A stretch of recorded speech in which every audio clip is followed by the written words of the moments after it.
Welcome once again to the Bills and Bones podcast. I'm Gio, and I'm here as always with my co-host PC. We're joined today by our guest James. So we started Bills and Bones to talk football for the fans with a focus on PC's team, the Buffalo Bills, and my team, the Las Vegas Raiders. This week we're talking about the upcoming season for both Raiders and the Bills and what we can expect. This week's show is brought to you by Donnie's Veterinary and Taxidermy. No matter what happens, you'll leave with your pet. So, James, why don't you tell us a little bit about you? How you guys? Thanks for having me on. Been looking forward to this. I've been a Raiders fan for about 30 years. I love the Raiders. I love everything about them, the colors. You know, I grew up in California, so it's just in me. But they've fallen on some hard times. I'm kind of tired of the same old, you know. We've had some conversations where, like, I've honestly thought about, you know, I might have to stop. Get a terrible cheering. towel or something. Yeah, I might have to stop cheering and supporting the Raiders as much as I do, because I couldn't get on board with what they were doing. They weren't Raiders anymore. And now with Pearson here, like, I feel like the Raiders, we're Raiders now. It's hard-nosed, you know, beat you up kind of football, and that's what I love. I truly love that attitude of, like, we're going to come in there, we're going to dominate you. You know, we may not win every game, but you're going to know you played the Raiders, and that's what I need to get back to. How did you feel about their move from Oakland out to Las Vegas? I hated it. Hated every bit of it. We definitely needed a new stadium. Like, the stadium's beautiful. But I won't buy any merchandise that says Las Vegas on it. Anything that just says Raiders, but no Las Vegas on it for me. I just can't get on. It's just too commercialized for me. It's like pop music, you know. That's how I see it. But you know, I'm glad they got a new stadium. They needed one, but I hate the move. I wish we could have found something in Oakland. Because that's our true. Those fans loved the Raiders. That was true. It was true family there. You know, people for generations growing up as Raiders fans coming there, spending their, you know, saving up for years to come see the Raiders play. And like, it's sad to me that they left that. But you know, it's all about money now. Well, we've talked about it a little bit on this show, but you know, Oakland not only had nothing to offer, Right. you know, but who can offer something compared to Vegas? I mean, that's the problem. No one can stand up to what Vegas has to offer, and as a team and as an owner, what Vegas offers you as far as like, hey man, like, we're gonna pay for this. You know what I mean? Right. Like, you're gonna be set. You know, we have the best stadium in the world. About, you know, all those kind of things. It's a hard sell to stay in Oakland. You know. Yeah, he's double his net worth. Yeah, and I like AP a lot. I love listening to him. As I've said before, I just really hope that he's not going to be a hype man. He's got to win. I mean, Right. I want him to be the coach. I want to say I was there when, you know, he came into the picture and, you know, led us to these victories, and I want to be able to say all that, but you know, he's got to win. He definitely can talk the talk. He's exactly what I've been waiting for in a coach, but you got to win. You got to win. And this draft actually gave me some hope for once. You know, his first draft, you know, I wasn't just completely disgusted. So, you know, that's good. That's good. You know, I have some hope. Yeah. I have to say, when they picked Browers, the tight end, I was like dumbfounded at first. Yeah, like I was at a friend's house, and he told his son, he's like, you might want to back away. And I was like, but after I thought about it, you know, this guy is dynamic, and you can pass him up. So I thought it showed maturity and decision making. Yes. As far as we weren't going to jump on to, well, we had a plan, so let's just grab a random quarterback. Right. It showed some maturity as far as, okay, so some things happened, quarterbacks are gone, let's look at some other areas. Like, hey, an outstanding tight end could bring a whole new kind of offense to us. So let's grab him. So I think it showed some maturity in decision making. Yeah, I definitely agree with that. Yeah, I actually like the draft overall, except for the one tackle that they got, because there's other players that they could have got that I thought were better for them. Yep. Um, and I heard your show when you were talking about it, your guys' show when you were talking about it, how you thought that was the worst pick that they probably picked all night. Mm-hmm. But Mm-hmm. Mm-hmm. this is, to me, is the best draft that I've seen in probably the last 10 years. I feel like at least this draft we were nitpicking on something, whereas other drafts it was what happened? Why did we do any of these decisions? You know what I mean? Like, oh no, we suck again. You know what I mean? Like, so at least this one we can nitpick on. Yep. I would have done a tackle there. You know what I mean? Like, so that's a good sign. That's a good sign. Talking about Aiden and Minshew here. Speaking about our quarterback lineup here, I have not been quiet about my opinion on Aiden. I believe that he's going to be starting. It seems very clear that he's going to be the starter. So I think that we're going to be seeing him. At this point I'm hoping that he has done a whole lot of work in the off season because there's some potential there, but it would take a whole lot of work in this off season to get him to a spot where I'm happy with him, because I was not happy with his situational awareness. I was not happy with his whole statue thing. Everyone's like, well, he can bomb it down the field, but if you look at his actual pass spread, he's not bombing it down the field and landing those. He's getting your short little shots in there. So I'm not overly impressed with him. I think hopefully he has a lot of work in the off season. Doing some stats on him compared to Minshew. Last season, Minshew had 17 games. Aiden had 11. So for Minshew's 17 games, he had 3,305 yards, 15 touchdowns, 9 interceptions, 84.6 rating. Not bad. Aiden for his 11 games had 2,218 yards, 12 touchdowns, 7 interceptions, 83.9. If we average it per game, Aiden actually comes out ahead on yards per game. If we take that just as an average, Aiden is at 201 a game, Minshew's at 194. So Aiden has more yards per game than Minshew. Okay. Minshew has more touchdowns. He also has more interceptions, but Aiden played less games. Yeah. So I feel like these two are worth the competition, and to see who would come out on top with that. I guess I like Minshew more because I know what I'm getting with Minshew, whereas Aiden just was not making me happy. He was not getting the touchdowns that I thought that we should have had, and a lot of those games. He's not hitting the people he's got to hit, and he's not moving when he's got to move, and those to me are bad things. Whereas I'm positive that if we need to go pick up 5 yards, Minshew will run those 5 yards. I'm positive of that. Or he could. What'd you say? Oh, he muted himself. Oh, I'm sorry. What I said was, and having Brock Bauer is also going to present a new element to that offense that will help them, especially a guy like Minshew who isn't known for bombing it down the field like you said. But still, having Devontae Adams is always a good problem to have for you guys, and I think that 1-2 punch will be very interesting to see next year, considering what, if they spent that pick on him, they're obviously going to use him in that offense. I hope he uses them. Me too. I love Bauer, so I hope he does too. I think, I look at Aiden and Minshew, they're very similar quarterbacks. You're right about the ability to make those unscheduled plays, which is good.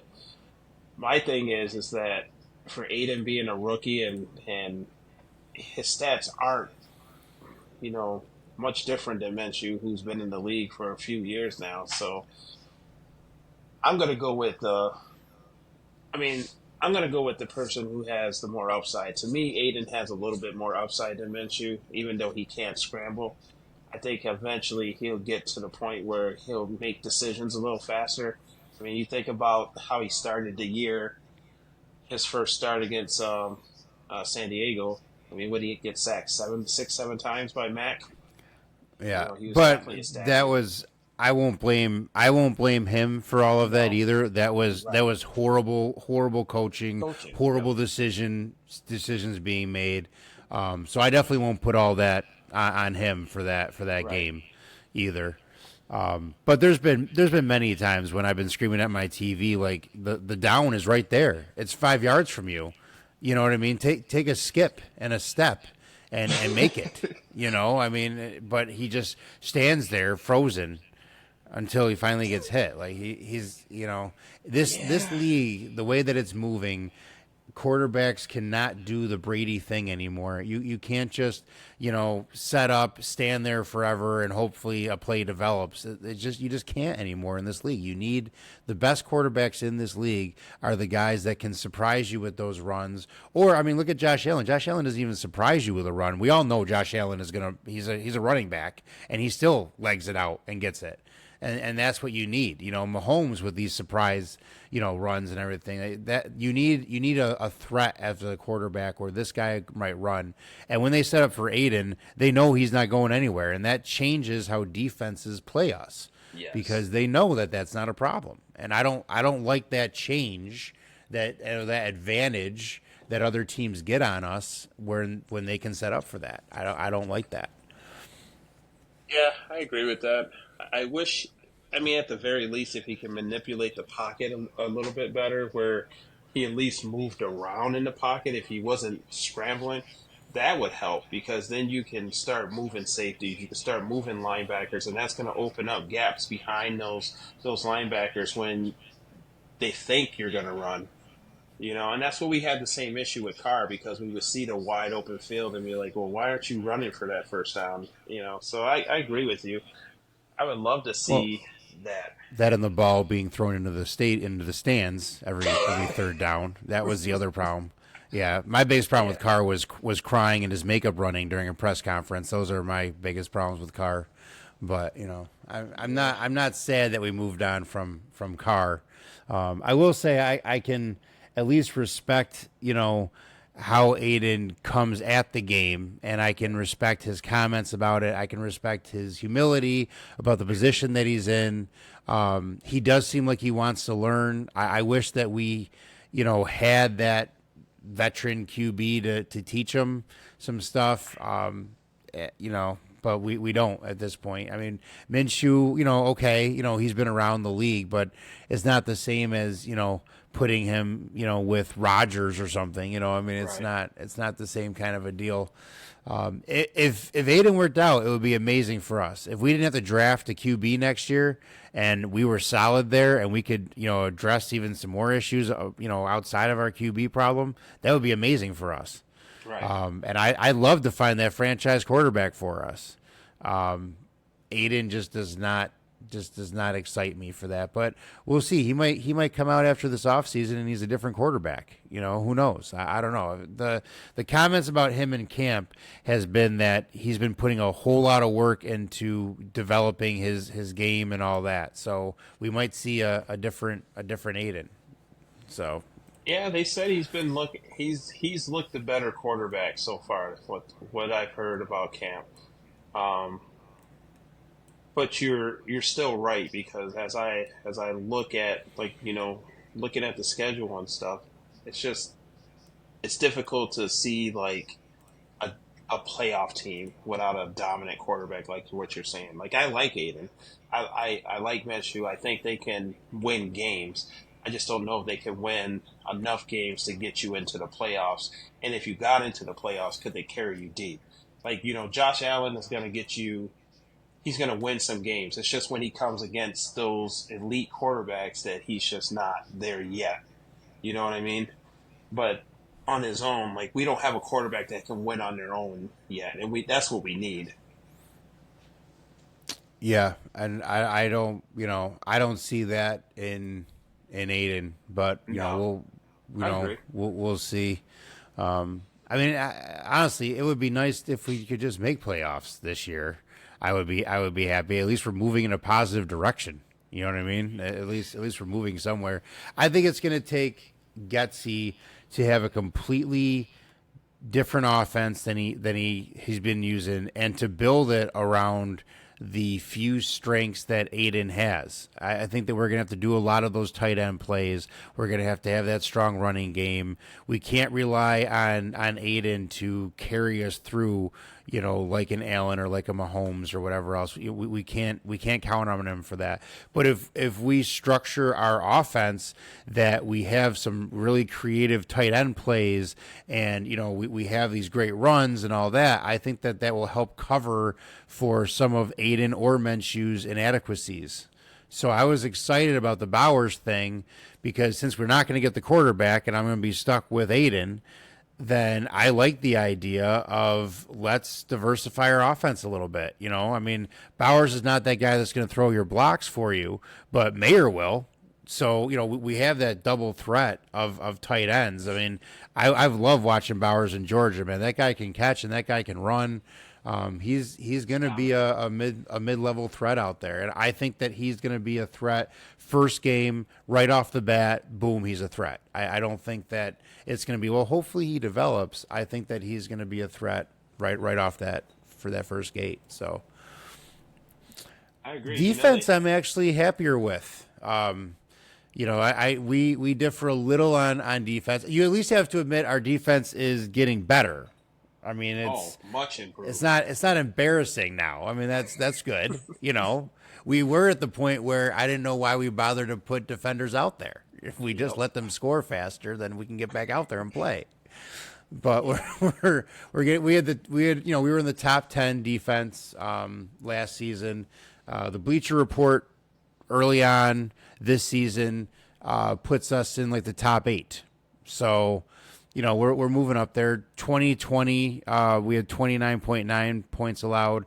2021, 21.3 points allowed. 2022, 24.6 points allowed. So that ain't good. We need to, especially when our offensive coordinator is getting 19.2 points a game, we definitely need to take care of that whole offense thing. Wait, 19.2 is not good for offense? And AP promised us a guy with like 25 here, and we got to went with 19, Right. Yeah. So our defense is definitely getting better. The other problem with our defense is I really don't know if we're going to hold on to Graham more than this year, because I know he wants to move up. I know he wants that head coach spot. And I feel like if we do really well this season, the cost of that is going to be Graham. I'm worried about that happening. I was a little bit worried about him staying on this season with all the head coach openings. I thought that we might be in trouble with him for this season, but we got him for this season, so great. I think that we can make a run. So what are your problems with our defense? Well, I'm kind of in a wait and see right now. Like, we needed a D tackle. That was critical because we need to push the pocket. I'm still struggling with the scheme a little bit because I feel like we're a little soft in the middle when we play. I'm a pressure defensive guy. I like to be in your face. I like to force what I want you to do, and I don't feel like sometimes the Raiders do that. I feel like they respond to the offense and wait to see what they're going to do, and then they respond. I would like to see a little bit more press coverage. I would like to see a little bit more schemes up front with the lines, and a little bit, just a slight little bit more of a blitz package from the linebackers.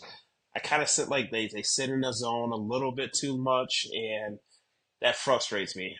I'm I'm an aggressive defensive guy. So I'm coming after you, not blitzes, but I'm gonna run a lot of twists, and I'm gonna press my corners because I want to dictate to you what you're gonna do. I don't want you to dictate it to me. And the Raiders, that's Raiders, old school Raiders. It was, I'm in your face, and I'm going to make you do what I want you to do. And that's what I want them to get back to. And that's what AP says he wants to get back to. Exactly. As well. What do you think that Wilkins is going to mean for us? I'm excited. Huge. I'm excited. That is huge. I think he's going to be. It's going to be great for him. It's going to be great for Crosby. It's going to be great for the whole line. Like I feel like Malcolm Kuntz can get double-digit sacks this year if he stays healthy. I just feel like the whole defensive line could eat this year. I'm concerned with the cornerbacks. That's where I'm really concerned at. That's why I was upset about the tackle decision, because I wanted to see a cornerback there. I did. I wanted to see a cornerback there. Yep. I don't think that we have the depth at cornerback. Nope. And I don't think that we have the. I think this year is not the primary concern. It's next year and the year after that. We don't have like that up and coming, developing guy for that position. And I would have liked to see. I would like to see that been addressed better in the draft. Me too. Than we did.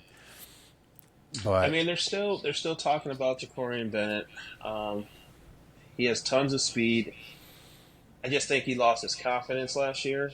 So we'll see how he's going to come out and see if he can be better for us, because he kind of had a lost year last year. So that could be that player that we're talking about that can come in under the radar and perform well, because he has the ability to be really good. We're just going to see if it's going to, what's going to happen with him. The Bills played against Wilkinson. Obviously he played in Miami. Yes. They didn't have the edge rushers that compare to what you guys have for the Raiders, and I think having a big, inside guy on your interior defensive line with Crosby coming off the edge is certainly going to make him look a lot better than he did playing against Josh. Now, obviously, hearing what you're saying, that the corners don't present, much of a threat, guys are going to challenge them, guys are going to go after them.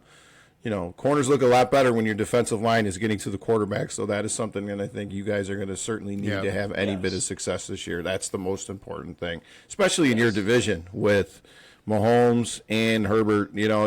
Two elite quarterbacks. You got to get to them if you're going to have success against those teams. Yeah. And Wilkins, the thing I liked is that Wilkins seems pumped about being here. And you give me a guy like him that's pumped to be here and pumped to work with Crosby, and I think he's going to just tear it up. That's what I wanted. When I heard he was coming over here, I'm like, well, how does he feel about coming over here? And then he showed up in his black and silver suit, and he was feeling it. So I'm liking that. I'm liking that. How much money did he get paid, Gio? I would have to look that up. Well, that's why he's so happy. He got overpaid a little bit. we overpaid him a little bit. Like he's good. He's not an Aaron Donald type. 4-year, $110 million deal. There you go. You would be happy too. He's got 84 guaranteed. Exactly. So it's a good. He doesn't have those taxes that he has to worry about. Miami didn't either, but. I just feel like, I know he definitely wants to play with Crosby, and I think he's going to be a good pickup. We did slightly overpay for him, in my opinion. I am looking forward to – I'm nitpicking on the defense. Like, it's not necessarily that I don't like it. I am nitpicking because I'm looking at it more of as a coaching eye than, as a fan.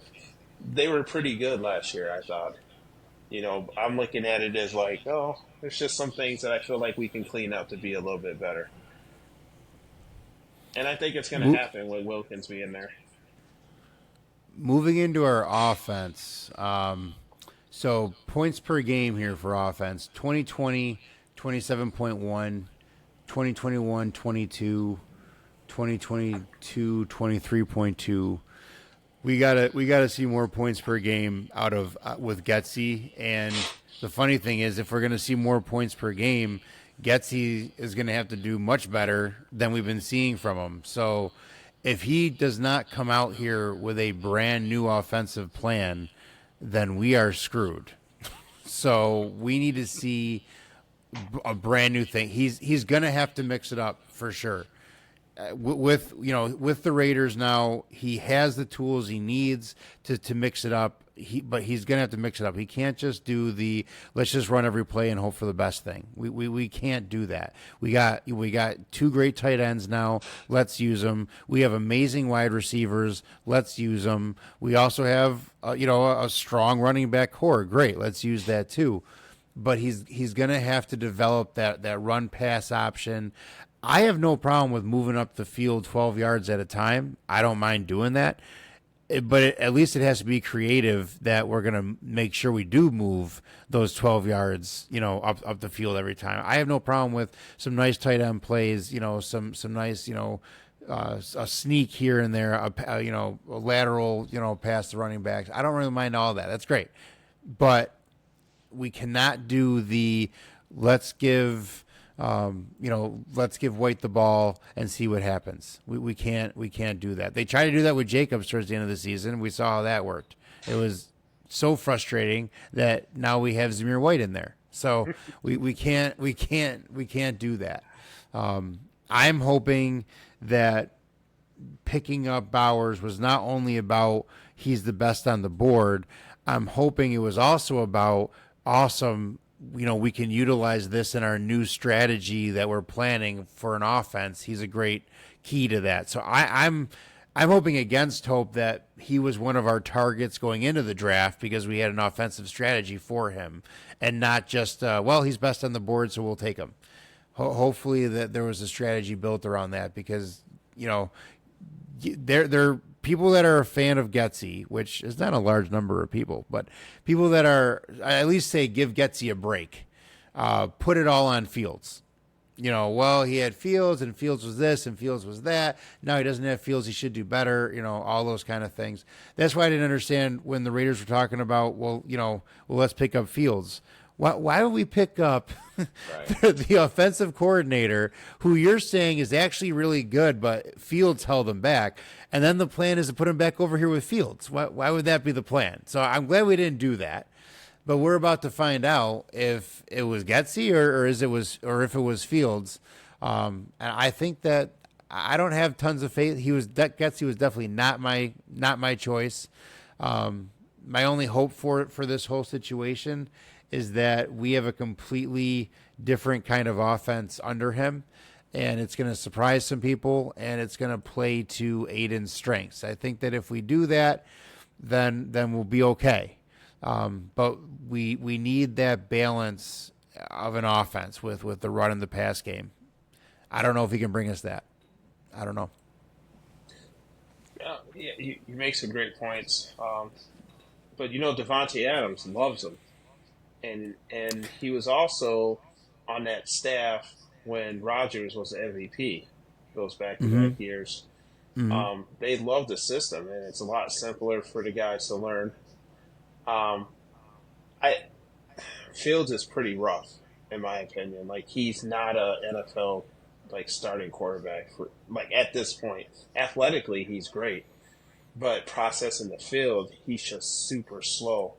And when I went back, I didn't really want Getsy either, but when I went back and watched a lot of the offense, it had to be really simplified for Fields, and he still struggled. He missed wide open routine NFL throws, and he was late on throws, and then he's trying to run because he's just so late.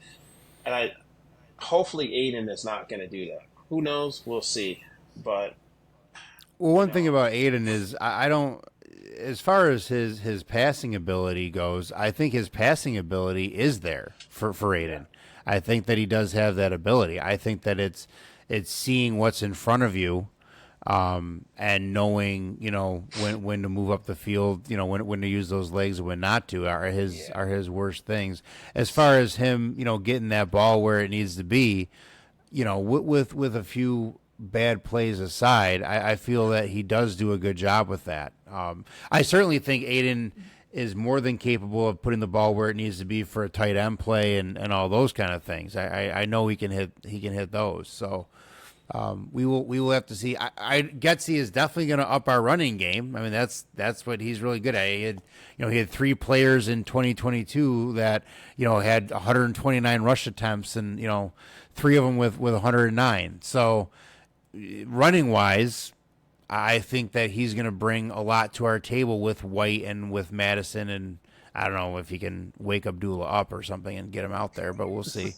I think that he's gonna bring a lot to that game, and I think a good running game sets up the good pass game, and a good pass game sets up the good running game. So hopefully that happens. What do you think about Jacobs' exit? Speaking of running backs. I was disappointed in that one. But then after thinking about it, I'm not sure how much they offered him. But you can't pay him a large sum of money because he's just too injured. I mean, how many games did he missed? What, 4 games or 4 games last year? The year before that, he played not to mention the whole preseason crap. But he's got a $48 million contract with Green Bay. How much is it guaranteed though? I think it's guaranteed at 12.5. 12.5 guaranteed. So 12.5. That's not a good contract. He probably NFL running backs do not make nearly as much as they once did anymore. It's kind of like, what do you bring to the table for 4 years? And then after that, teams are drafting young guys and having them come in and fill that spot immediately. The Bills have been doing it for years, and it's going to continue. I don't know if Cook will be re-signed, but they're already making moves to prepare to have someone else to be there if, he's gone. So we'll see. And just like with that position throughout the league, teams are not spending big money on it anymore, and you see it. Yeah, I'm not really that upset about Jacob's exit. He disappointed me with his whole preseason thing, and you keep on posting all this about love the Raiders, want to be with the Raiders forever, love this, it's not even about the money, blah blah blah, and then you sit out because of the money. I can't respect that. You lost a lot of fans when you did that, as far as watching the Raiders forums and stuff. Lots of people came out about, man, I thought Jacobs was a different kind of guy, and lots of them came out with saying this is why you're not getting your money, because this kind of we don't do the whole prima donna thing over here. We don't do that whole thing, and especially with AP coming in here, that ain't gonna fly. I don't think that Jacobs was the right running back for us moving forward. Everyone's like, well, he had an amazing year. Yeah, on his contract year, then he decided to actually play. And then as soon as he came back, we were getting 3 yards a game out of him. I mean, it was terrible. It was embarrassing to watch. And I've been a fan of White for a long time. I'm really glad that he got a shot to get out there, and he got out there and he proved it. Crowley and I have a buddy at work who's a Green Bay fan, and he keeps on telling us that we're gonna regret the whole Jacobs thing, and we're gonna eat it, and all this, and I don't think so. I don't think so. I really don't. I think that maybe he'll come out strong as a here's what you lost Raiders thing, I suppose, but I don't mind running with White, and I like Madison. I'm not upset about that decision at all. I like Madison.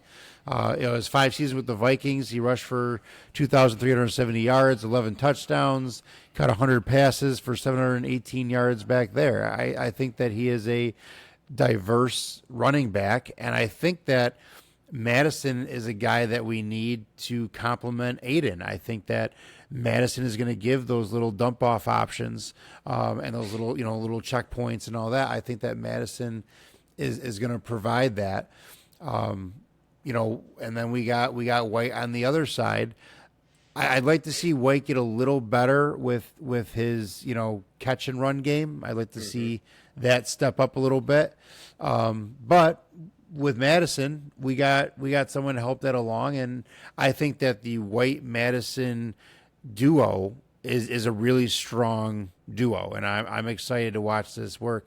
Abdullah's in that mix too. I've never been crazy about Abdullah. I mean, his best years were behind him with the Panthers there.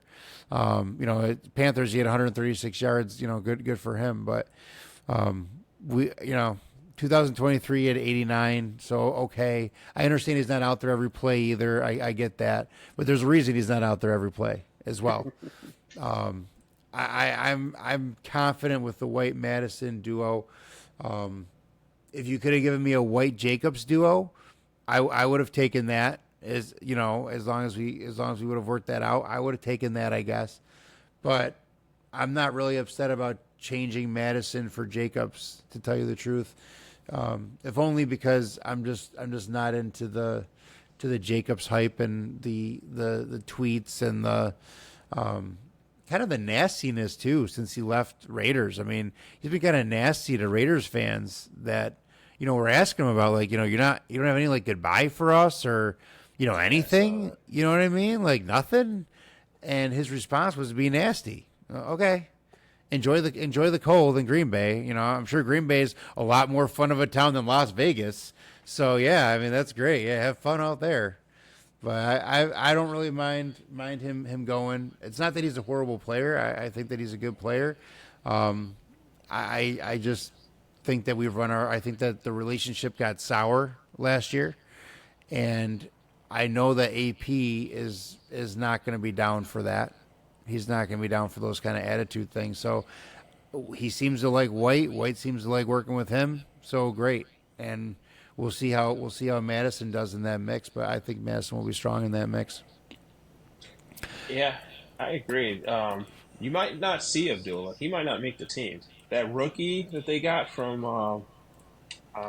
where is he from? BYU, is it? I forget what school he went to, but he's having a pretty good. Talking about Lobb, Dylan Lobb. Yes, he's gonna. I think he's gonna take over Abdullah's spot because he's gonna be kick returned. He may do punt return, and they said he's very dynamic, like where he's gonna see a lot of action. They were saying that comparing him to like McCaffrey. They were saying he's really good. That's funny because we got like a lot of people that we're comparing to other teams this year, so it should be interesting. And as for Jacobs, I would love to see him beat out Abdullah. I'm ready for Abdullah to check out, so I would love to see it. I think it's gonna happen. As for Jacobs, I loved his story. I loved how he came into the NFL, how humble he was. But sometimes you see when people get money, who they truly are, comes out. And it was a little disappointing because I didn't like how he handled the money situation. The way the market is, like, let's face it, running backs get a short end of the stick in the NFL. They really do, because without a strong running game, the quarterback's not going to be successful. Like, you're not winning in the playoffs without a strong running game. I don't care who you are. It's just not gonna work. You got to be able to have a threat of the run the football. So to see these guys it's a lot of money, but in comparison to NFL standards, it's not. It stinks. But the Raiders were trying to look out for him, and I felt like they were trying to pay him. Give him what he was worth, but also be true to the team, because the bottom line is they have to pay other players too. And you can't overpay and sit here and pay $15-16 million to a running back that doesn't play the whole season. Yeah. And he had a very good chance of getting hurt. You said it yourself. Exactly. I mean, these teams, for years, the most talented player on the team was a running back. You can go back into the 90s, the Super Bowl teams that did very, very well. I mean, look at the Cowboys. No one talks about how athletic and gifted Troy Aikman was. No, it was the guys that were around him, including Emmitt Smith. That was the reason why those teams were great. You now have never seen a position in sport be treated more like a business more than an NFL running back. If they grind them down to the studs, and once they're done with them, they kick them to the curb. I mean, there's very rare cases. Henry from the Titans maybe throw into this where in this day and age guys are getting paid big bucks playing that position, and Jacobs was a perfect example of it. And other than all the other stuff that you guys are talking about with him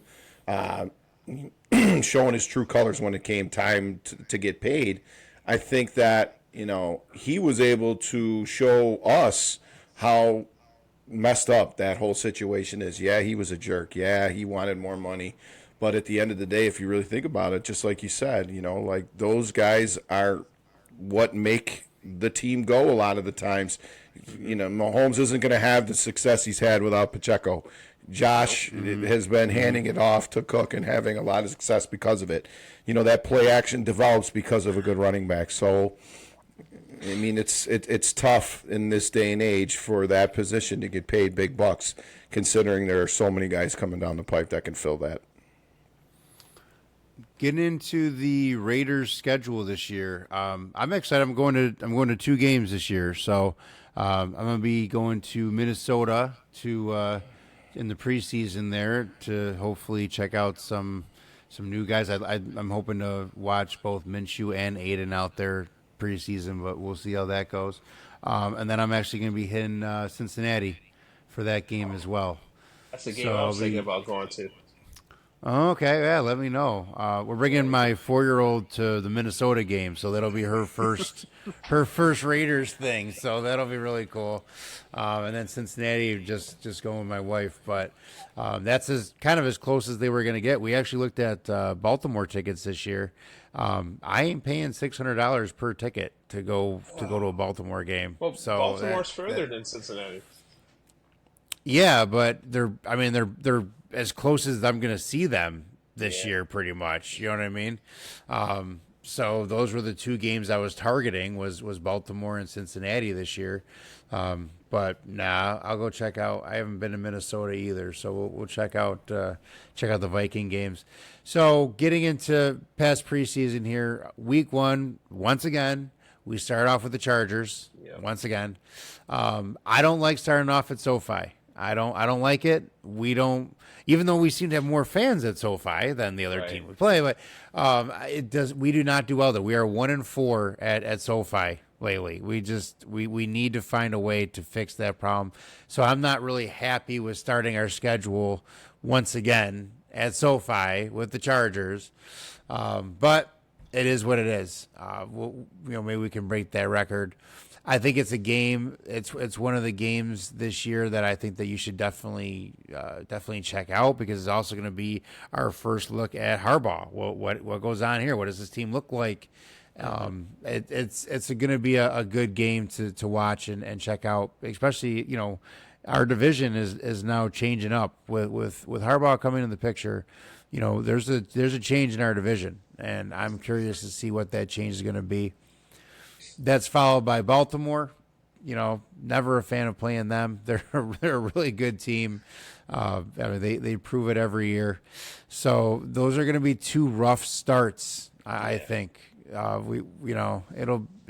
going to show a lot from us, or it's going to have people already starting to say it doesn't look good this year. I think I think if we get one of those 2 games at least, then people will have some hope. I would love to be Baltimore. Honestly, of the 2 of them, even though Chargers are division and all that, I feel like if we can beat Baltimore, then we're really proving something.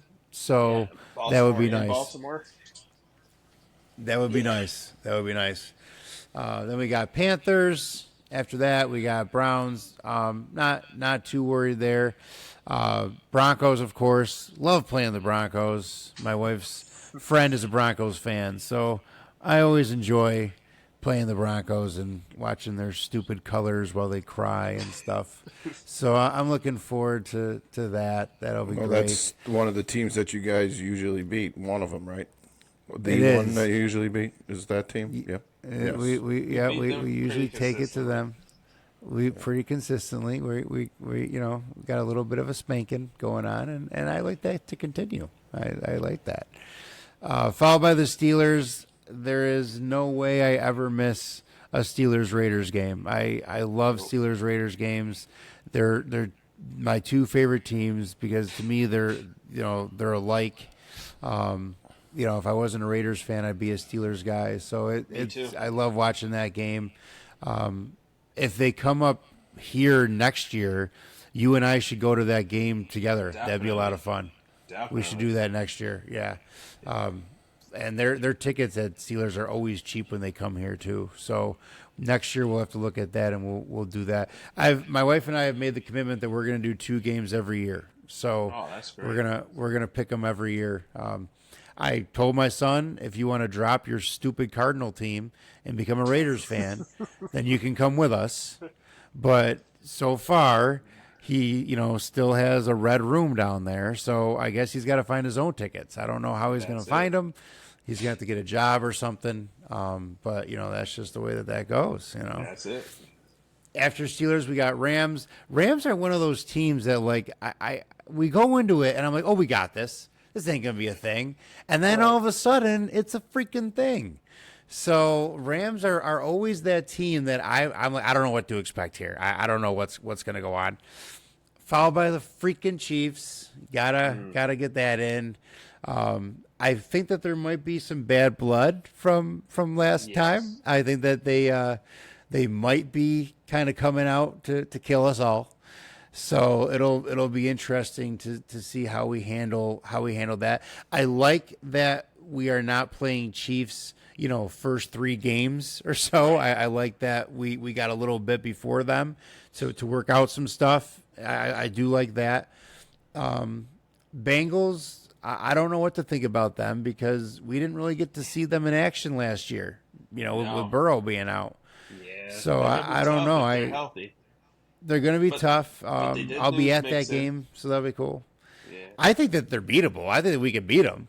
Are we going to beat them is the question. I think that they are beatable. Yes. We'll see. And then we have a bye week 10. I'm happy with that bye. That week 13 thing was nuts. Yeah, so I'm happy with week 10. It's week 10's a nice spot. Then we got Dolphins. So when I was looking at tickets, it was actually cheaper for me to fly down to Florida and buy the tickets at Dolphins than it was for me to get 2 tickets at Baltimore. It was going to be cheaper to fly down and watch the Dolphins than drive to Baltimore. So that's a game if you want to catch it. That's a way better trip. That's a fun trip. I was thinking about going to the Miami game. I just don't want to get stuck on that sun side of the stadium where they put all the Raiders. You know what I mean? Because they do that stadium. The one part is in the shade, and the other part is just all sun. Oh yeah, so Bills know that very well. Yeah, the Bills know that very well. Very well. Well, that's why they changed their game to a night game when we go there this year. So that's what was it, like 108 degrees last time you were down there? Crazy. I think PC like it was like 2 108 years ago. degrees for you guys. No, it was 121 on the field. It was insane. That's ridiculous. It's just And then I just remember watching that. it was 80 on the Dolphin side, and then 40 yards warmer on the Bill side. They were showing the thermometers on TV, like, oh, it's no advantage whatsoever, Like, get the hell out of here. It's a joke. Oh, man, that's crazy. They know what they're doing down there. Well, and I love it. When they come to Buffalo, you should just blow snow machines at their bench. just turn on snow machines. We let God do that for us, so we don't have to worry about it. Don't shovel out their part of the stadium. Just shovel out the Buffalo part of the stadium. Right. Screw them. They come in the beginning of November here, too, so, I mean, it's not like it probably won't even have any snow. But you never know. Week 12, we got Broncos again, followed by Chiefs again on week 13. Then we play the Bucks. I like our 14 to 17 schedule. I'm a fan. To run down, we're going to hit Bucks, then we're going to hit Falcons, then we're going to hit Jaguars, then we're going to hit Saints. I like that rundown at the end of our season. It's a much better ending of the season than we had last year. That Yep. that was rough last year, especially when you're switching coaches and quarterbacks and all that. That was rough last year. Yeah. So week 14 through, I think that this will give us a chance that if we make some bad mistakes early on in the season, that 14 to 17 could push us into those playoff spots. So I like that. Going into our schedule, some interesting things about our schedule. We actually have not played a Friday game since 1966, so it's been a while since we had a Friday game. So we're going to be doing that this year.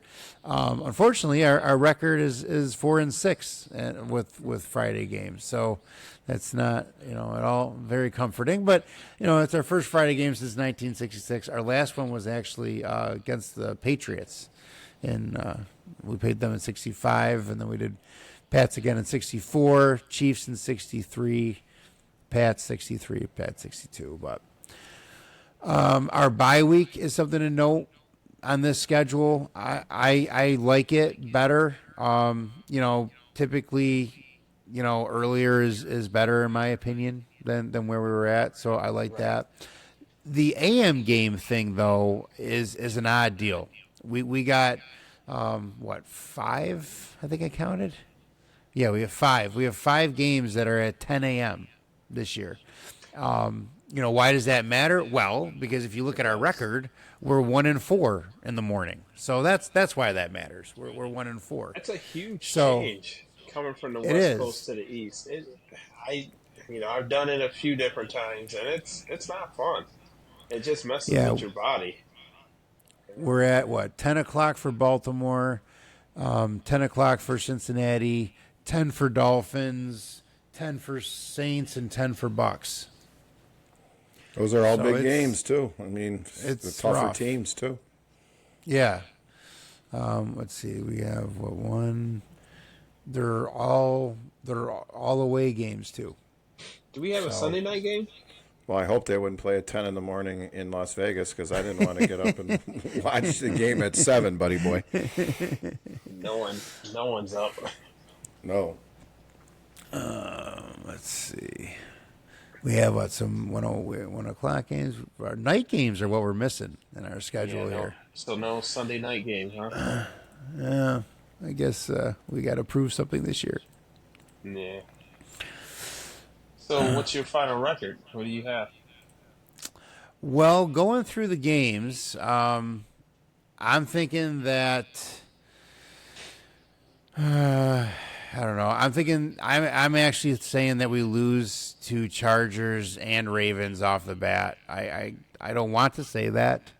I think it's pretty easy to go 0-2 off the bat. I'd like to get one of those two. I think it's going to make a difference late season. I think one of those 2 early wins is going to make a big difference. But I see 0-2 there. I see Panthers. We can take Panthers. Browns is a tough one. That defense is real. It's real. It's going to come down to. They have Judy and Cooper now. It's going to come down to how does our new offense look. Yes. That's what it comes down to is how does our new offense look. I think that we can do it with a new offensive strategy. So I'm going to be optimistic here, and I'm going to say that we're gonna take Panthers, we're going to take Browns, we're going to take Broncos after that. Steelers, I don't know. I think that we have a chance at Steelers, and I think that we lose to Rams. I think that's how that's going to go. I think that we can beat Steelers and lose Rams. I see us losing to the Chiefs week 8. I see us losing to the Chiefs. Sorry, I just see that happening. They have way too much to come at us with. Right. We'll see. I see us losing at Bengals, to tell you the truth. And then I see us losing at Dolphins. So the part of the schedule that I'm worried about is week 7 to week 11. That Rams, Chiefs, Bengals, Dolphins is part of that schedule. We have a bye week before Dolphins. I think that those are all games that we could lose for sure. So that's going to be a rough part. It would be nice to take 2 of those 4. Would be nice. Like let's take, Rams and Bengals. That would be nice. But I think that's a very rough part of the schedule. Then we're back to Broncos week 12. I think that we can beat them week 12. And then we're at Chiefs on Black Friday.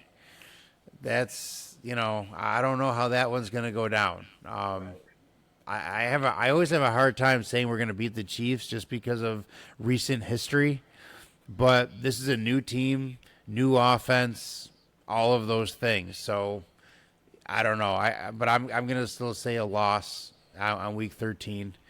I think we can take Buccaneers on week 14. I think that we can take Falcons. I think we take Jags. I think we take Saints. Yeah. So, and then we get to Chargers week 18. So I you're like 8-8.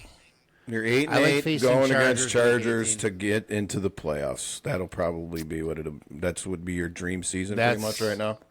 Well, it would definitely not be my dream season. I'm just being realistic about it. I can see that scenario happening. Yeah. That's why I think that those first 2 games are going to matter a lot, because if we go 0 for 2, that's going to really affect us, moving into that, that trouble spot in our schedule. I think that we really got to take one of those 2 opening games. Yeah. Yeah, we got to do that.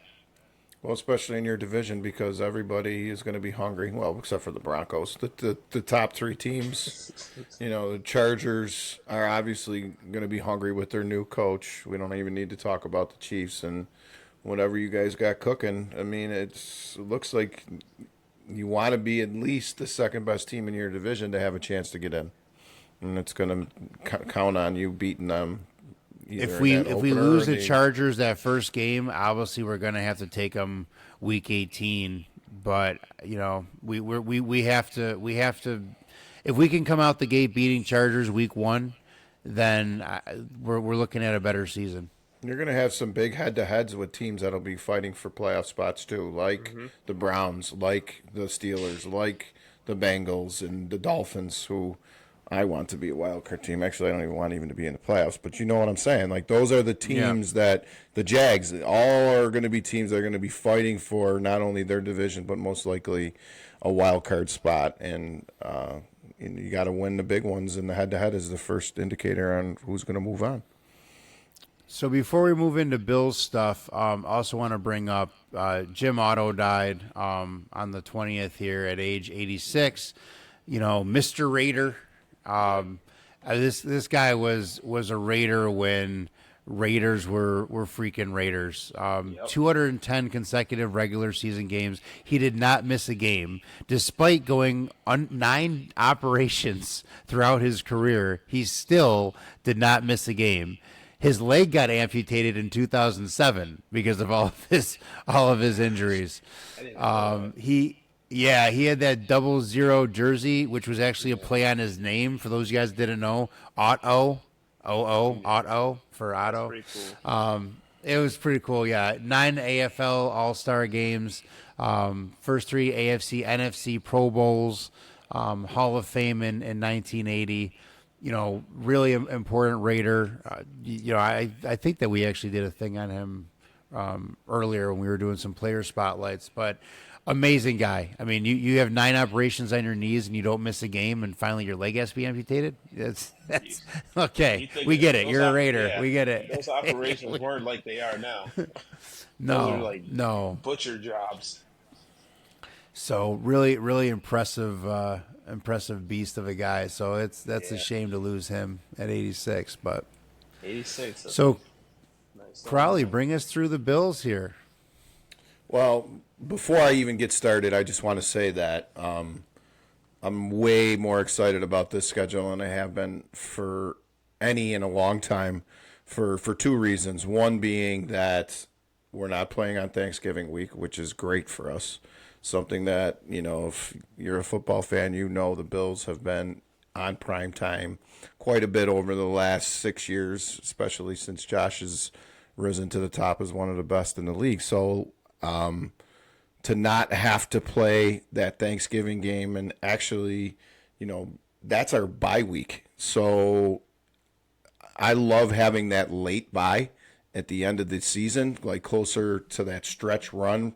So we're basically going to have our bye week before we get rocking in December. So in December, there's a seriously difficult stretch. So it's going to be nice to be rested up and to have everybody ready to go who can, considering that, that stretch run is going to be really important to see where we're going to be at.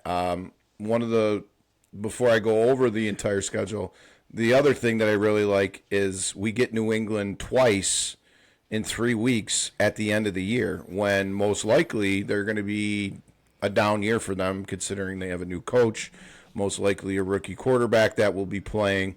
If the Bills are in any, contention for home field advantage or winning the division, having a team like that late in the season is something that could be very beneficial to us.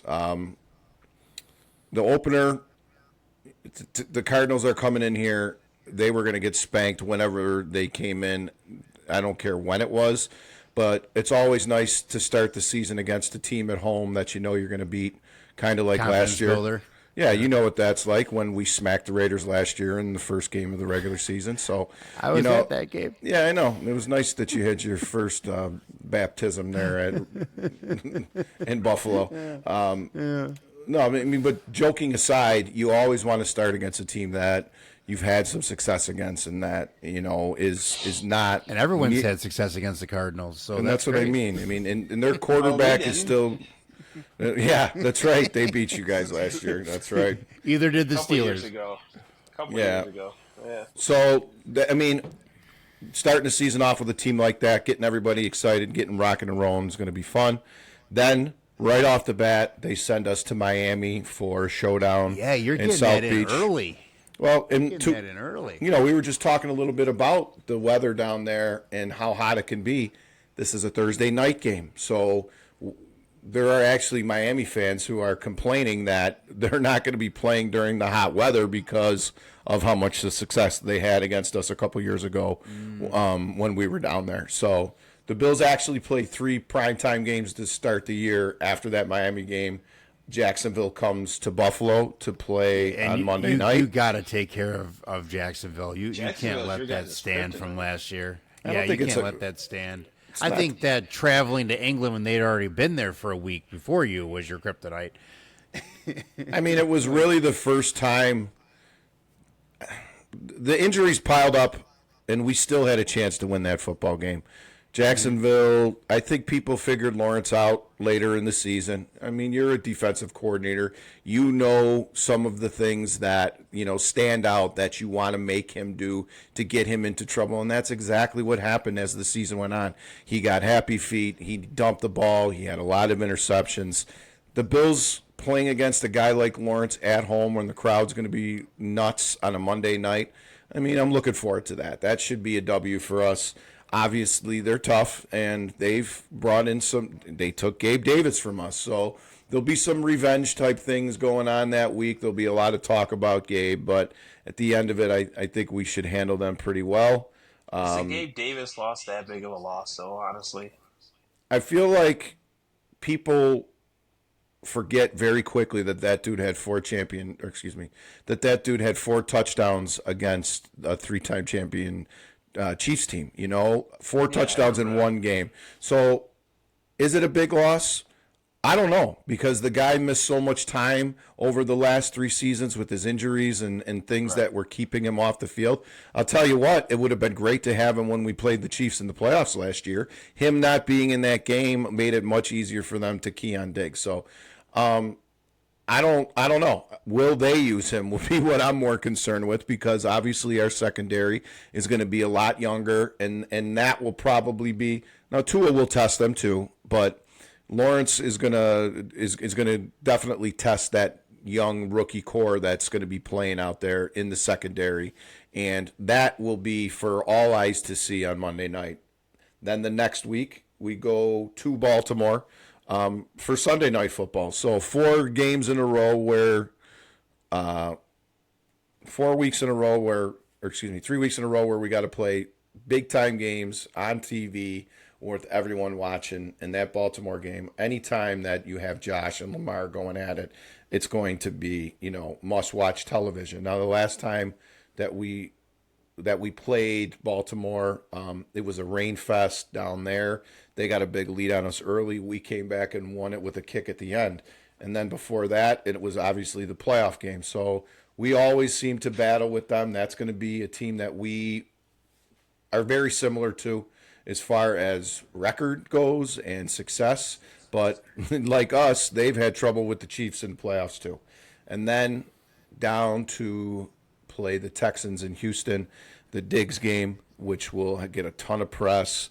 I won't be surprised if the Texans are, doing very well for themselves at that point in the season. You could have, like a 3-1 Bills team going to play a 4-0 Texans team. It will be some serious hype, and it will be interesting to see how our young guys respond, considering that, they're going to be going up against a guy that had a ton of success here for a long time, for 4 years, and that will be a very fun game for all of us.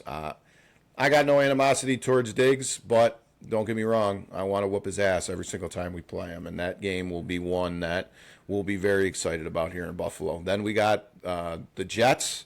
That's another Monday Night Football game. They're coming, or excuse me, we're going there. That's a Monday night game. If you remember last year, Rodgers obviously exited that one pretty didn't quickly. go very well. Yeah, and Josh, and I think that a lot of the, I mean, still lost, but sure, the stereotypes and the things that Josh gets knocked for were on full display in that game to start the season, and it kind of followed him for the rest of the year. The interceptions, the mistakes, the big plays, the throw it down and pray type thing. There won't be much of that this season now that Brady has taken over, and they're obviously going to need to utilize the tight ends and work in Coleman and some of the new guys that they're bringing in. So it will be a completely different looking game than what we saw last year. I wouldn't be surprised. Josh takes a lot of games personal, and when they play the Jets, that will certainly be one that he'll have circled on his calendar and be looking ready to play. yeah. That'd be a good one to go to, because you got the whole division thing, you got the whole payback thing going on. Is Rodgers going to be playing? How's he going to look? Yeah, that wouldn't be a bad one to go to. yeah. How do you feel about Coleman? I love him. Pete and I talked quite a bit during the draft about what I wanted to see, and he was it. A big body in the red zone that can go get it.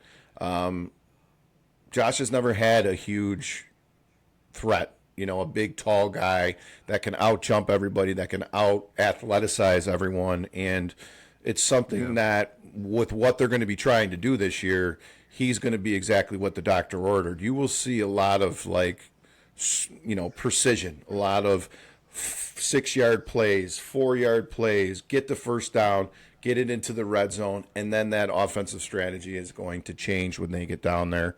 They're going to mix it up quite a bit, and they're going to use him. He's a rookie.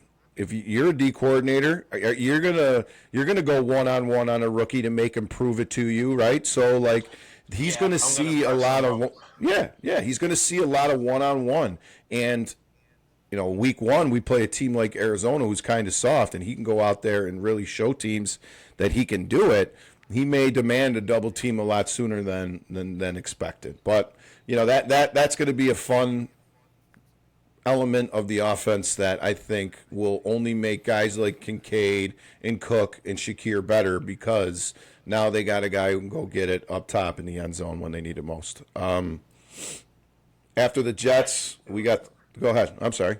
I was gonna say I do like Coleman. My problem is with him; he doesn't get a lot of separation.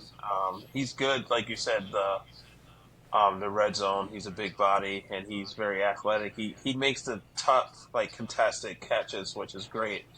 I'm just concerned about his separation. Diggs was great at getting separation, and when he was open, he was usually wide open. But I think the whole thing, or whatever was going on with Diggs and Allen, having just that drama gone, is kind of like that addition by subtraction kind of thing, which is going to probably help you guys. I don't think Diggs' issue was so much with Josh as it was with the coach. And you're right. To get him out of the room is going to only make the guys that were behind him step up. Shakir, Right. I'm looking to see him have a huge year. They're bringing in Chase Claypool. They're bringing in a line of free agents that are going to fight for that opportunity to play with a guy like Josh because he can only make you better. And yes, Yep. does Coleman present with some concerns with separation? He's a big dude. Yes, he certainly does. But again, in the red zone, I'm not so concerned about separation as I am about, timing and being in the right spot. And when you're a big Right. dude and you can box out and you can use some basketball skills to make plays, that's exactly what that dude's going to do. Sure. Yeah, instead of that separation, what you're going to have with him is that high, left, shoulder that he can jump up and hit that. So he might be able to get around that separation with some of that athleticism. However, in doing that, I also worry about injury too. When you start doing that kind of stuff, all of a sudden you take a hit when you're in the air and all those kind of things. But it'll be interesting to see how those two work out because that Josh can put it where he wants to put it. So having a receiver that can give him, that nice high target or whatever else, I think it's going to make a big difference. It will. After that Monday night game in New York, we come home to play the Titans, who are in a transition year, new coach. We're going to smack them. So then go out to Seattle, and a lot of Bills fans are already talking about making this trip. This is something that they're that team that they're like the Rams. Like they're that team that it's like, oh, it's just Seattle, we got this, and then all of a sudden it's like, what the hell? Why are they playing like this? I would never take any team in the NFL for granted, especially a team like Seattle that always does very well at home. And for us to have to go out there and play, it's no cupcake. But with what we have, we'll be favored in that game. We should be. I mean, Geno Smith got drafted the same year E.J. Manuel got drafted, and that guy was a quarterback here almost 12 years ago. So, I don't know. I think McDermott will certainly have something ready for him when they play against him. He's had a lot of success. I shouldn't say a lot of success. He's had a lot of experience against him before. So that is another game that I feel like we should win. Then we come home again to play the Dolphins early November. They luck out, no snow that game. So, some early November games can be very beautiful here. I've been to plenty that were 60, 55-degree, perfect sports days in general. So we'll see what happens for that one. Then we play Indy. And, Pete, I talked a little bit about this with you this week. That same weekend, Notre Dame plays Florida State in South Bend. So I think instead of doing the Seattle trip, we're going to go to Indy. We're going to go to the Notre Dame game at Florida State or against Florida State. And then we're going to drive to Indianapolis for the Bills game.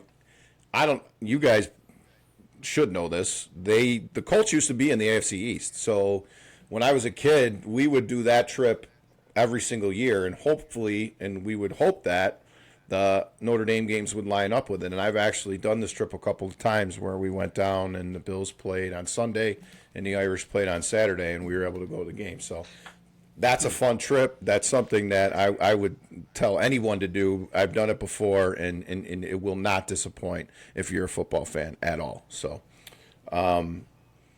after that, home for the Chiefs, which is actually a 4:35 game. You'd think it would be a prime time.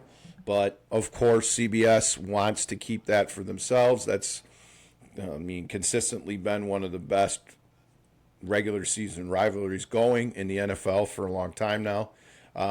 Then comes Thanksgiving, which I already said I was very excited about not having anything going on that week. It'll be great to just bet on everyone else except for the Bills.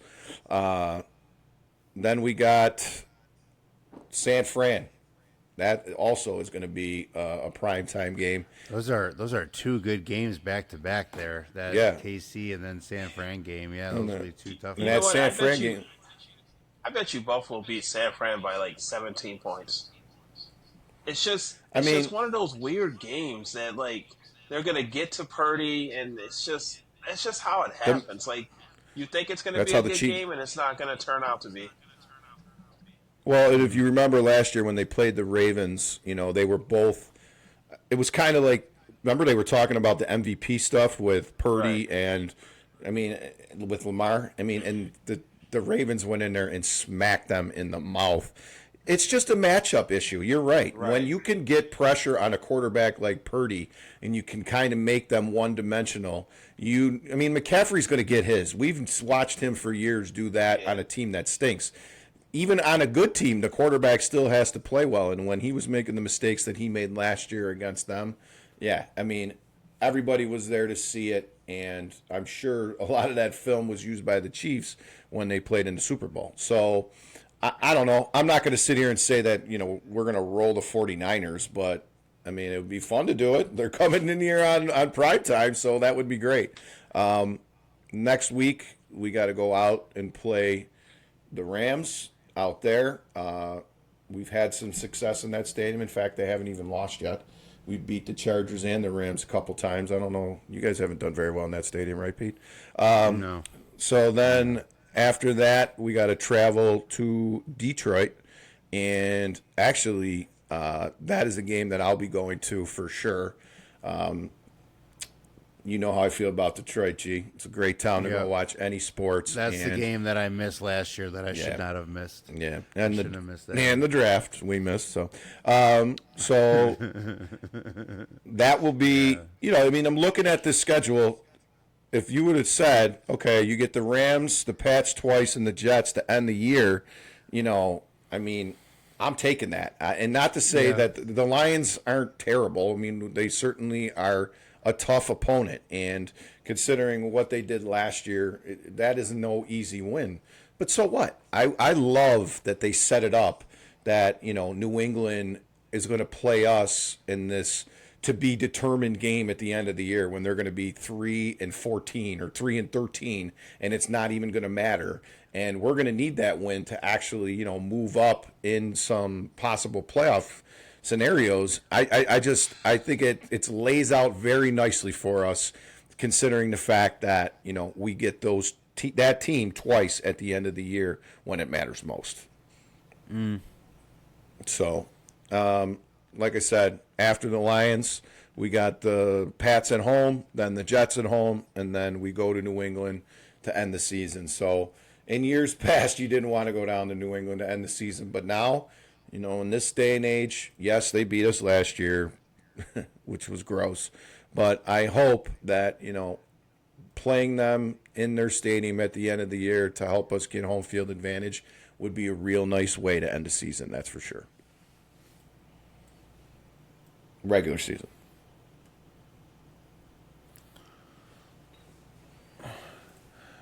So, what do you see for some big challenges in your schedule? Like, what do you see? Like, what are the games to hit for sure? I mean, the Ravens game is huge, and it's going to be prime time, like I said. A sneaky important game that I think people will overlook is going to be that 49ers game, because when we come back from that break, I mean, McDermott throughout his history has been fantastic after the bye week. What better way to come out and show everybody that you're ready to rock than to smack the 49ers on Sunday Night Football?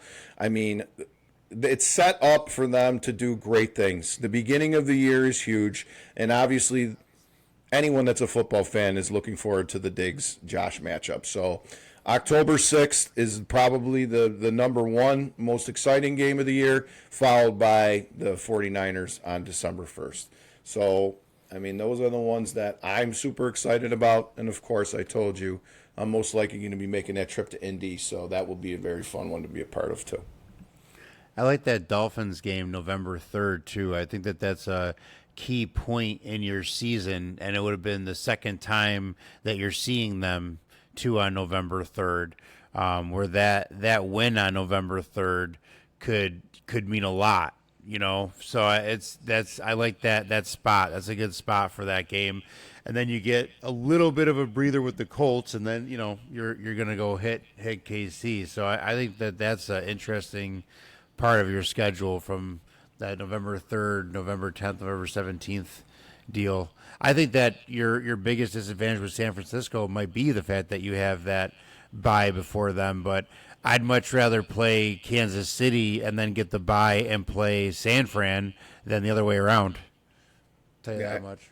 We came off the bye and won 5 in a row last year. So, I mean, I don't know. I just feel like McDermott's coaching has been tested quite a bit. And in the regular season, especially at the end of the season, he's been fantastic. However, it's what happens in the playoffs that I'm most concerned about these days. And I also want to say, I don't want to overlook the Jets, because I know if he comes in there and he contributes and he can be, a little bit of what he used to be, they're going to be tough. And their defense already is. So, they're a team that I don't want to write off whatsoever, because they obviously, have a superstar quarterback in there.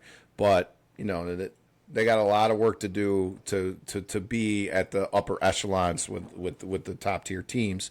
And we'll see if they can do it. You guys have a pretty favorable schedule considering being a first. It's a nice schedule. Yeah. I like yours more than ours.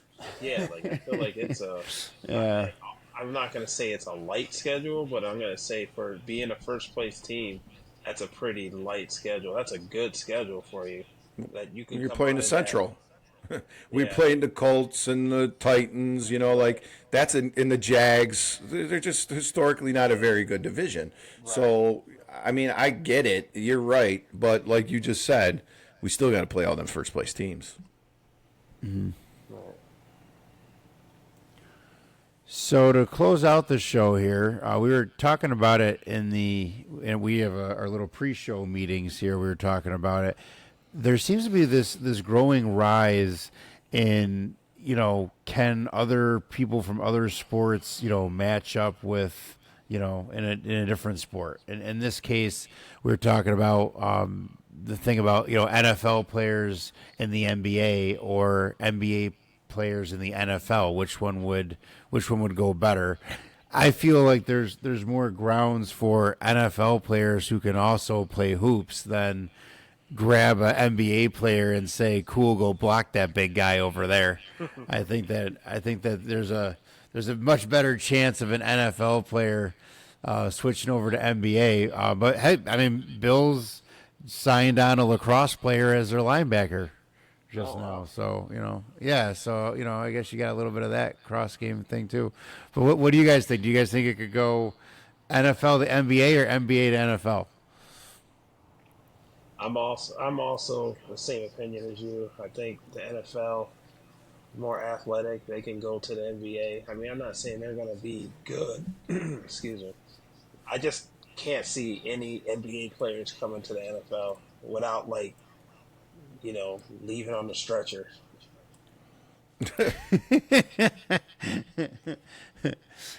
And let me tell you something. If I see any of you all out there on the street doing this whole LeBron could take on Tyson in a boxing ring, I'm going to make fun of you in person. I'm just going to say that right now. I will say your name on this show afterwards, and we will talk about you. If you find me and you talk about, I keep on seeing on Facebook and stuff, these pictures of LeBron, and it's if he was boxing against Tyson, or if he was boxing against blah blah blah, he'd definitely win and all that kind of thing. I would love to watch Tyson now fight LeBron. I would love to watch that now. It's kind of like people talking about LeBron James and Anthony Davis. They are better than Kobe and Shaq, and I'm like, who's saying this stuff? First of all, I don't think Anthony Davis can guard Shaq now. He can't guard him now, and Shaq is 60. So it's how are they ever going to be, you can never, I'm just so sick of these people that just, it's a recency, you just see stuff right now, and then you think, oh, this is the best player I've ever seen, and I'm just come on, let's be realistic.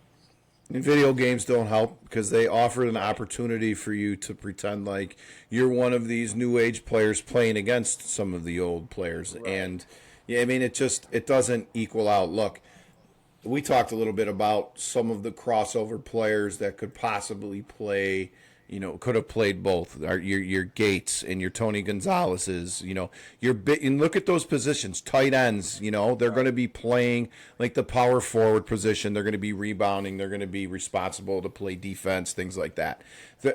Very rarely do you hear about any tough NBA guys anymore. You know what I mean? Like, it's just not, it's not in the mantra. There certainly are. Draymond Green is considered a tougher guy, but he's also a guy that gets tons of penalties, that gets a lot of technical fouls, that finds himself in trouble quite a bit. I think the only example that we could possibly even argue about is Allen Iverson. When Iverson was coming out of high school, he was recruited as the number 1 basketball player in the country and the number 2 football player. He would have been a quarterback if he went to college and played quarterback. And, you as us, now you're thinking to yourself, Allen Iverson, the guy was like super small. No, he wasn't. He was almost 6'2", and he was tough as nails, and he could fly, and he could run, and he could, evade defenders and do all those types of things. He may not even have played quarterback in the NFL, but he certainly had, the talent to play corner or something like that. He was a tall guy with long arms that could cover a lot of ground, and might have been someone that could have done it. But as far as in this day and age, when you're talking about NBA guys, I'm sorry, man. There's just not many that are gonna fit that mold of someone that's gonna go out there and smash their head into somebody else for 60 minutes. It just doesn't make sense. So, moral of the story is athletes got to stay in their lane. Okay, we you can stop this now. Okay, and if we ever get a chance to have LeBron in a boxing match, maybe like Jake Paul will fight him or something. Maybe we can see that. I would love to watch LeBron just continually get his face punched by Jake Paul or by Tyson, or I would love to watch that, but. Just keep it. Just stop posting the memes. Just stop. Just stop that. Thank you guys for joining us. As always, give us a like, subscribe, or hit that thumbs up button, whatever you got to do. Let us know that you are enjoying the show. We love seeing, new viewers come on the show. We love, having someone talk to us about a show that we just did, or I'll get text messages from people and stuff. We love that. So let us know that you're listening. During this off season, we're doing shows every 2 weeks, and we're doing longer shows like we did today. Once the season starts, then we're going to be doing our weekly shows. So we'll be covering the game every week. It's a little bit of a different show than we've been doing on the off season. We're going to talk about the games that, happened last week, the games that are upcoming. We do a whole bet corner. So we'll be talking about where to put your bets and the odds and all that kind of thing. And also covering major news for that week. The goal of the show is we are going to have you ready to talk about this at work. We're going to give you the ammo that you need. So tune in when the season starts as well. If it's your first time watching us, check out our other shows. See what you think. Let us know what you think. See ya. Right.